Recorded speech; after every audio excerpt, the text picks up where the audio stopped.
to the song "What an Experience" by Janelle Monáe, because that's kind of like my theme song for my life. With my business, I want to give my clients an experience, not just, oh, we got our pictures taken today. I want to give my family an experience, because I don't ever want my family or my kids or my husband to feel like they're coming in second place to my business. So that's my theme song for my life, is "What an Experience" by Janelle Monáe. So it's not playing, but just imagine it in your head. Okay, so hello. Hello, friends. So I am here today to talk to y'all about choosing the right hustle, but I want to start off, is she still in here or does she leave? I wanted to say, oh, there you are, Michelle. Thank you. I was looking through like... To Michelle and Nate and their entire team, thank you. It is a huge risk taking a chance on somebody who has never spoken on a stage like this before or in front of people at a conference or something like this. So thank you for that. That means the world to me. Thank you guys for being here and listening, because y'all didn't know who I was, but y'all signed up anyway. So shout out to y'all, because that's some faith. So I do want to start off by saying that the word hustle, it's like a sore spot for me, because I don't like the connotation that comes with it, that it's hustle, work yourself to death. That's not okay with me. So absolutely choose the right hustle, but that word doesn't have to mean for you what it means for everybody else. So starting off, let's know that. So hey, I'm Jennifer. For those of y'all I have not got a chance to hug yet, I like hugging people, and there's a lot of people in this room I haven't hugged, so please come hug me after I'm done talking. This is actually the first headshot that I've ever had taken of me that I felt like I was myself. When I was a little kid, I imagined myself, I wasn't the kid that planned out my wedding. I wasn't the girl that knew what I was gonna be when I got older, but I knew I was gonna be covered in tattoos. And now that I don't live in my parents' house anymore and I am covered in tattoos, I feel like I'm myself. And I'm outside. I love being outside. I am laughing with all of my teeth, which is one of my favorite things to do. And I'm doing what I love. I was taking pictures. We just finished an engagement session, and that bride was like my ideal bride. She stepped out, it didn't hurt that she was also Black and Filipino, so we kind of looked alike, but she stepped out the car and it was just like a hug, like family. We were the same person, and we laughed for an hour and a half. My engagement sessions are an hour and a half. That's a long time to be just engagement pictures. But that's one of my favorite headshots, because it reminds me that all the things that little Jennifer was dreaming about happened and are happening now. And so it makes everything, all the struggles and all the hardship that I dealt with, makes it feel like it was all worth it. So these are my people, not just my husband. And I have to say this because this is how he signs every card and has signed every card since we've been together, which is almost 6 years now. Your sexy ass husband. So not just my sexy ass husband, not just my beautiful kids, because my babies are mine. That's my life. But the chaos and the noise and the loudness in my house and the joy, that's my life. Those are my people, is the chaos. So that's a huge part of who I am, and I feel like it's really important for me to start with that, so y'all know why I hustle, why I do what I do. It's for them right there. So together we are parents to 2 little boys, as y'all saw. And this one actually turned 2 yesterday. Aww. So yeah. So if y'all see me crying, don't mind your business. I need a hug, because that's my baby, and I had to miss his birthday. So what I want y'all to do, actually, with all those hugs, with all those awes, is I want y'all to humor me, and we're gonna make a video, and everybody's gonna say happy birthday to Zeke, so that he knows why mommy was gone, because it's because he don't. All right, so ready? 1, 2, 3. Happy birthday, Zeke! He's gonna love that. I called him yesterday and he was singing happy birthday to himself, which just made it a whole lot sadder, but it's fine. It's fine, that's my baby. But I felt like this was really important for me to point out with the topic that I'm speaking on, because if I was missing my child's birthday for a job that I hated, I would hate myself. And I don't know, nor do I care, if you think that we were created by God or by aliens or by Marvel superheroes. I don't care. What I do know is that we were not created to hate ourselves. And that includes going to work every day and hating the job that you're doing, or hating your boss, or realizing that the work that you're doing is not serving anybody in any way, shape, or form. You are not meant for that. You were not created for that. No matter how you think you got here, that's not why you were put here. So that's all about what we're going to talk about today. So, on top of being a wife and a mom and a business owner, my brain decided that anxiety and depression and ADHD would be cool to just like sprinkle on top of all of that. So like 95% of the time, this is me. The dinosaurs right before the meteor hit. With AirPods in, so I don't even hear it come in, so I just get taken out. That's me like 95% of the time, but I don't actually get hit. It's just like a perpetual state of right before the meteor hits with all the craziness. And so that's the life that I live. So first things first, we need to determine what you deem to be success.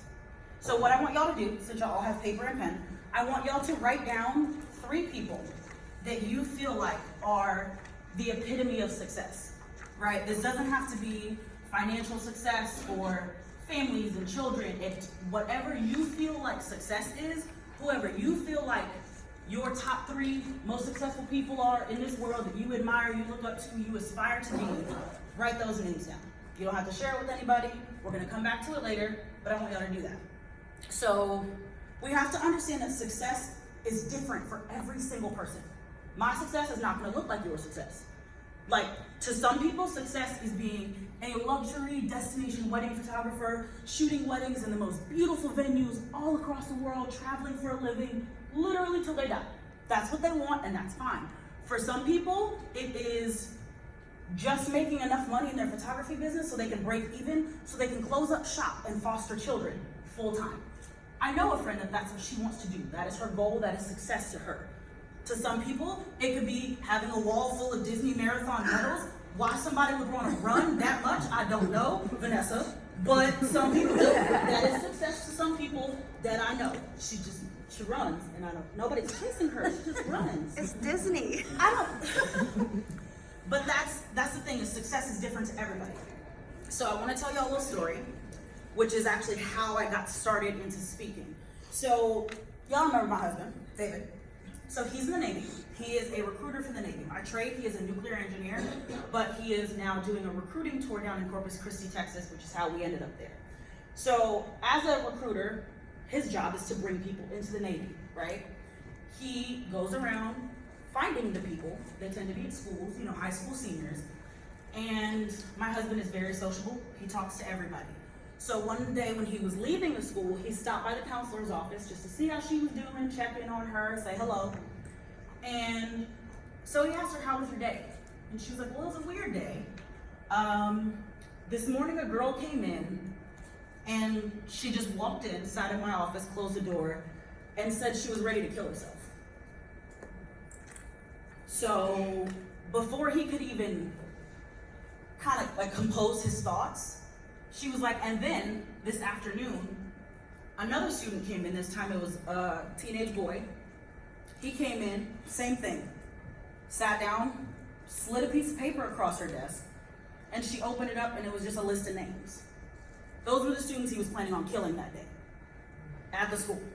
But he instead decided to come talk to her. So, one, I already told y'all I'm gonna cry, so just mind your business. I want to sit on the bed though. But the thing about it is had that boy actually killed those people, because it's never just that simple, right? I'm gonna kill people, and you go in there and kill people, anything can happen. This happened at the end of the school day that my husband found out about this. So he would have been there when a school shooting happened. That bothers me on so many different levels. But I'm the type of person that I want to see the best in every situation. I want to find the silver lining. I want to find, there's so much darkness in this world that I am absolutely hell-bent on finding what it is that's good. And the good thing that I got from that was that she was the counselor working that day. Because had it been somebody who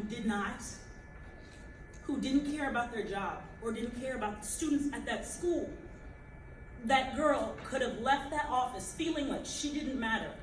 And what she was telling them didn't matter. And she could have gone home and killed herself. And a mother would have been without her child. If that boy was not taken seriously, he could have taken children from so many mothers that day. I could have lost my husband. My boys could have lost their father. And so it had literally taken a life or death situation, a potentially life or death situation, for me to just kind of stop and think, what is important in life? What's more important, honestly?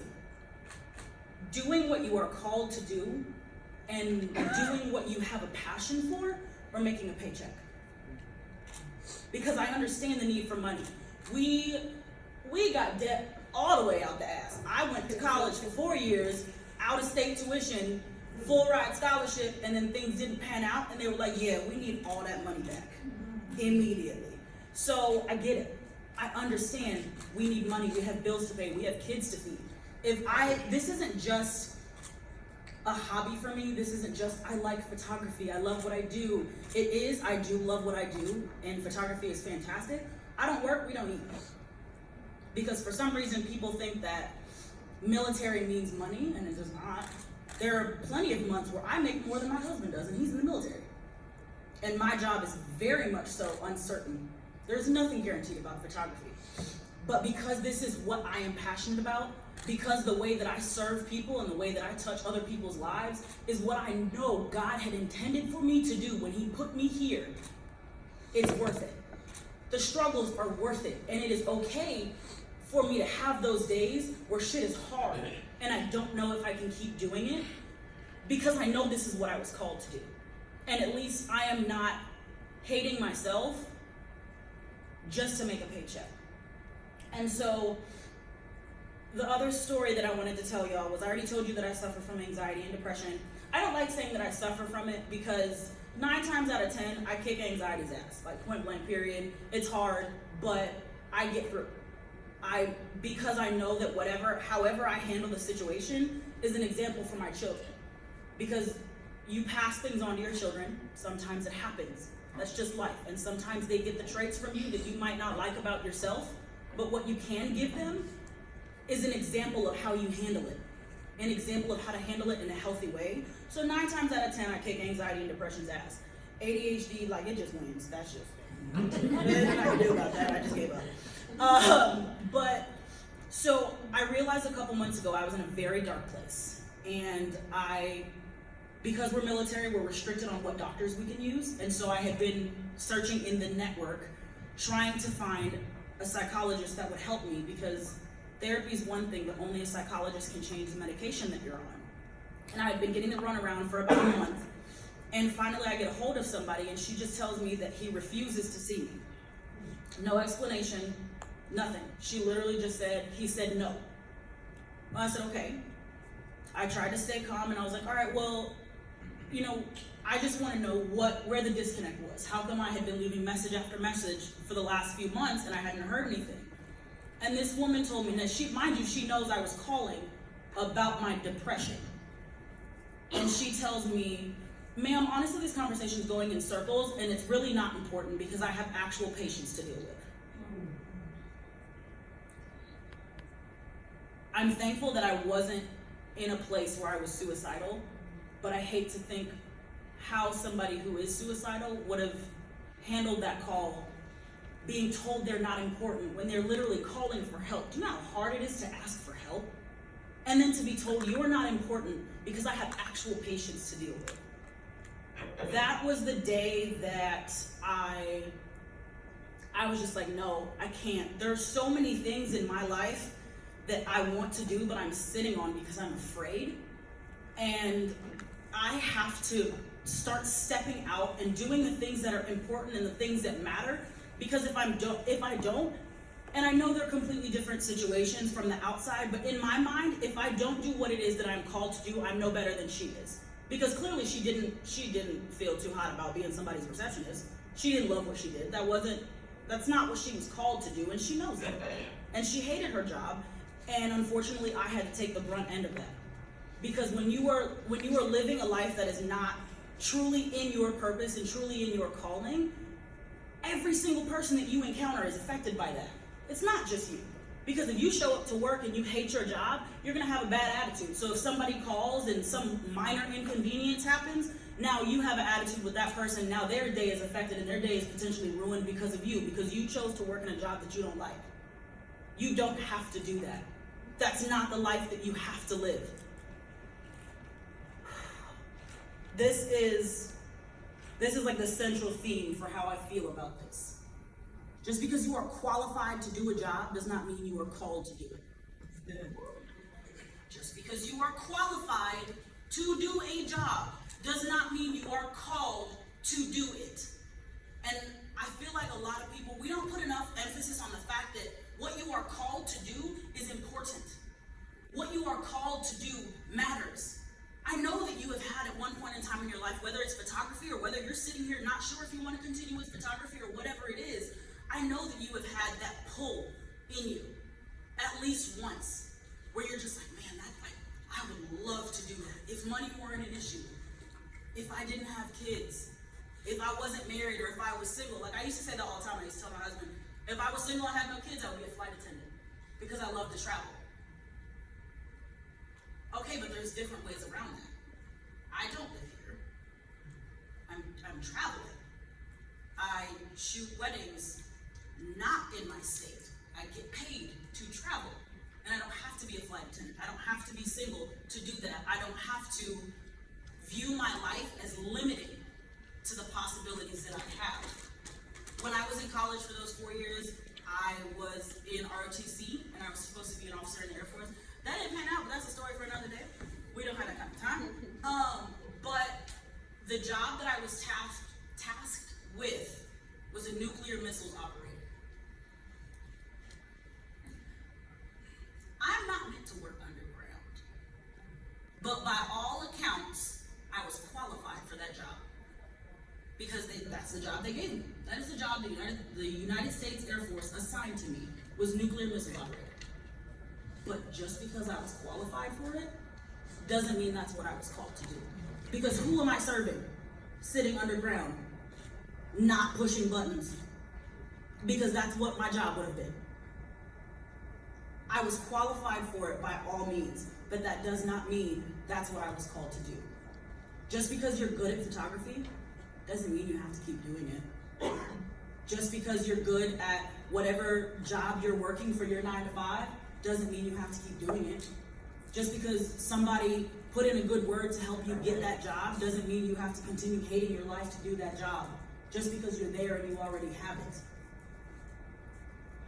So, I showed y'all my family, and I told you those were my people. These are also my people. Those are just some of my couples from this year alone. These are my people because they get me, and they value me, and they appreciate me.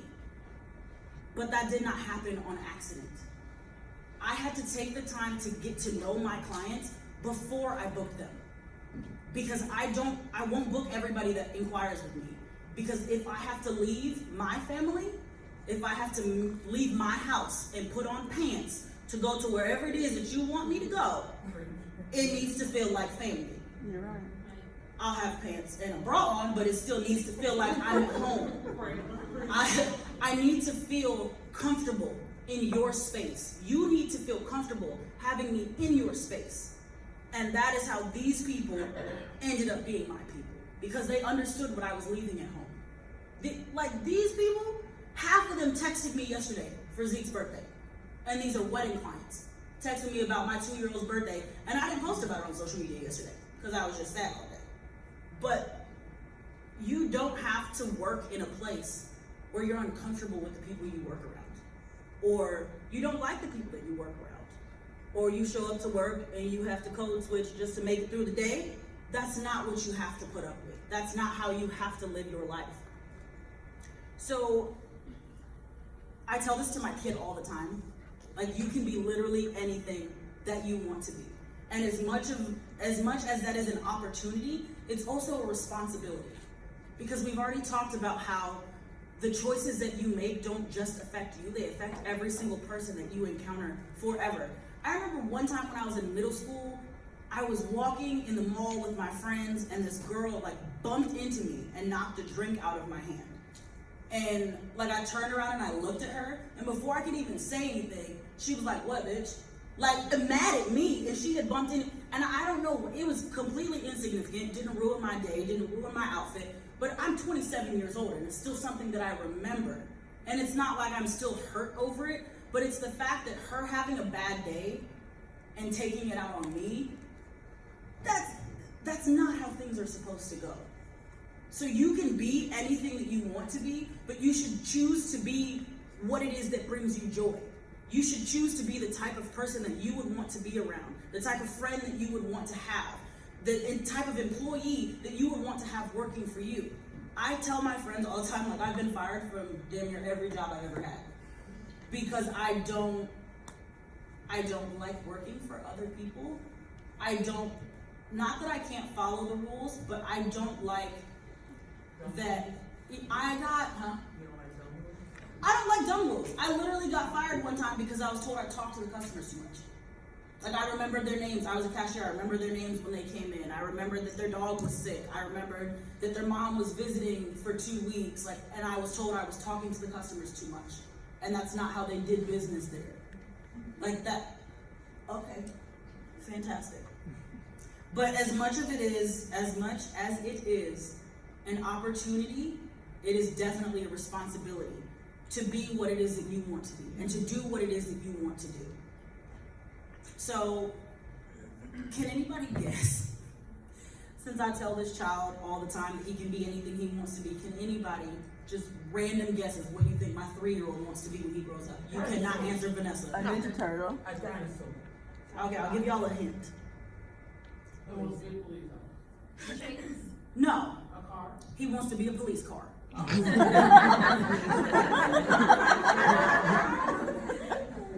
car.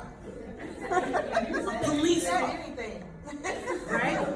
So I asked him, "Are you sure?" "Yeah." He just kept playing. "DJ, why do you want to be a police car, bud?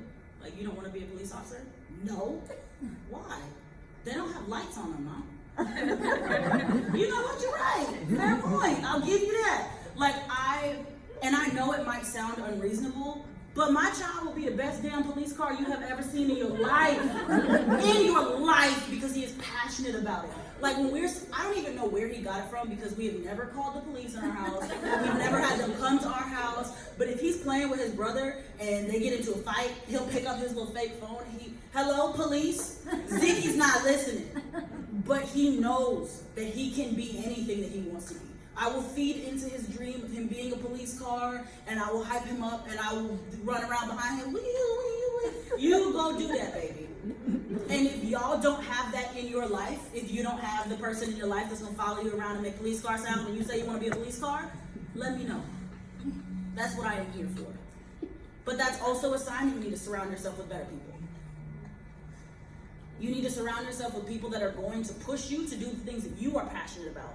Because if I see you, and every time I see you complaining, "Oh my God, I have a session tonight, I don't want to do it, I don't want to go. Oh my God, I got 2 weddings this weekend, I don't want to go." Change your job. No. Change your job. Because you are not obligated to stay in a career just because you're good at it. You're not obligated to stay in a career just because it's making you money. I have a business degree. I'm sure that I could have gone and worked for somebody's corporate company and made a lot more than I made last year, because I was struggling last year. But I don't have to. Like, no matter who you think created you or put you here on this earth, I can guarantee that you were put here to live a life of joy. You were put here to be successful and be prosperous. And I tell my friends, like, I love my mom to death. That woman is an angel, and everybody should know my mom and love her because she's perfect. But also, in my mind, Oprah is my mom, okay? So, I recently read Oprah's last book and I blew through it in 3 days. The Path Made Clear, and that book changed my life. Like, and I don't say that lightly, like I'll say that sometimes, like the taco shop down the street changed my life. It's like puffy, they're like, the tacos are made with like Bisquick or something, and they're like thick. But I don't take it lightly when I say that Oprah's last book changed my life, because it was like it was reaffirming everything that I had been thinking. Like, I think to myself, I know I'm not meant to live a life of depression and sadness. I know I'm not meant to live a life of anxiety and constantly worrying and wondering like when the shoe is gonna drop, when the next bad thing is gonna happen. I know that's not what I'm meant for, and reading that just confirmed everything for me. And I do believe in God, and I spent a lot of time in self-reflection over the last year, and I spent a lot of time talking to God and asking him to just show me what it is that I should be doing. And the next day, I got a message from a friend, and she was like, we hadn't talked, I say friend, but she's an acquaintance, and we hadn't talked in years. And she was like, I don't know why, but I felt like I needed to reach out to you. I don't know who else to talk to. I don't know if anybody in my family or my friends would understand, and I know we haven't talked in a long time, but this is what's going on. And I was in the car with my husband when I got the message, and I just started crying, because when I talk to God, I also talk to my husband, and I tell him what I'm thinking, and I tell him what I'm feeling.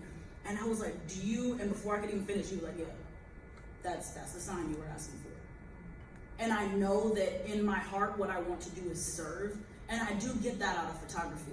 And I get the feeling of love, and the way that I pour into my clients, it does bring me joy, and it does help me to feel like I'm serving them, but I also feel like I'm called to do it in a bigger way. I don't know if y'all have noticed, but like I've been up here for almost 30 minutes now, probably 30 minutes because I run overtime. 27:07. But I've talked about being a photographer maybe twice, like myself, because this was something for me that wasn't just, I'm gonna get up here and talk to this room full of photographers about choosing the right hustle, because half of y'all here probably are doing what is your right hustle. What you're doing what's right for you, and you're serving in the way that you want to serve. But me being up here and speaking was what God put into my heart that I needed to do, was the change that I needed to make. Because I'm big on living what it is that you preach. And so I wanted to run through this before I acknowledge the fact that this is me finally doing what it is that is my right hustle. Because it took some time, and I still do want to continue with photography, but it took some time for me to acknowledge the fact that I was preparing to teach people all these things and talk to people about, stop doing what you think is right based on what everybody else is doing, but I was still doing the same thing. So this is huge for me, because I feel like what holds us back, and I asked Natalie earlier, and it was kind of just for me, I just needed that confirmation, that last final push of the only thing stopping me is me. And I feel like we have created and cultivated such a community, or not community, such a presence of fear of failure. That's a huge thing that everybody is, I don't want to be a failure, I don't want to fail, I don't want to do something and nobody shows up. I was afraid that nobody was going to be in my class, and I knew that y'all had to pick one or the other, so at least some people was going to be here today. But I was like, nobody's going to show up, and I'm just going to be on the stage talking to nobody, and it's just going to be terrible. I have learned so much more about what I do want in this life from my failures than I have from my success. Because I have learned through my failures and through my disappointments and through my struggles and through all of the hard shit that I had to go through. Well, I don't ever want to do that again, so we just going to that and try something different. So that's one of the main messages I want to leave y'all with today, is please stop being afraid. Whatever it is that you need to do, please stop being afraid of stepping into that. So right now, since this is, I'm pretty sure that we don't have time for questions, but I want y'all to look at the list that you wrote down of the 3 people that you feel like are the most successful people that you know, or the people that you aspire to be like.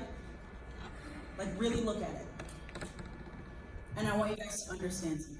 There is not a single person on this earth, including Oprah, that was born more inherently worthy of success than you.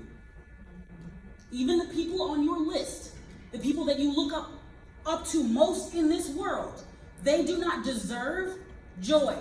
They do not deserve success. They do not deserve a life of abundance more than you do. You are just as worthy as they are. And that if you take anything from this, I want you to please focus on that. Because y'all are amazing and you deserve to be happy and do what you are passionate about and do what you are called to do. That's good. Amen.